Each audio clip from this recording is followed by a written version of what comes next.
অনেকদিন আগের কথা। শ্যামলপুর নামে একটি গ্রাম ছিল। গ্রামটি ছিল অনেক সুন্দর। সেই গ্রামে বাস করত রাহুল নামে একটি লোক। তার ঘরে সে শুধু একা থাকত। সে একা থাকতে ভালোবাসতো। সে একজন রাখাল।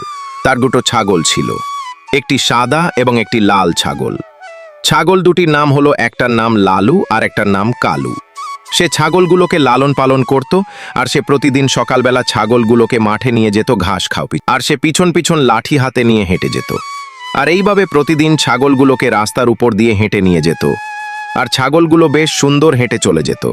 মাঠে গিয়ে ছাগলগুলো সুন্দরভাবে ঘাস খেত, আর রাহুল গাছের নিচে বসে থাকত এবং ছাগলগুলোকে পাহারা দিত যেন ছাগলগুলো হারিয়ে না যায়। আর ছাগলগুলো রাহুলের কথা মতো বেশ সুন্দর ঘাস খেত, আর রাহুল মাঝে মধ্যে ঘুমিয়ে যেত। আর ছাগলগুলোর ঘাস খাওয়া শেষ হলে ছাগলগুলোকে নিয়ে রাহুল বাড়ি চলে যেতেন। ছাগলগুলো সামনে সামনে হেঁটে যেত এবং রাহুল পেছন পেছন লাঠি হাতে নিয়ে হেঁটে যেত। এইভাবে তিনি ছাগলগুলোকে বাড়ি নিয়ে যেতেন এবং সুখে শান্তিতে জীবনযাপন করতেন।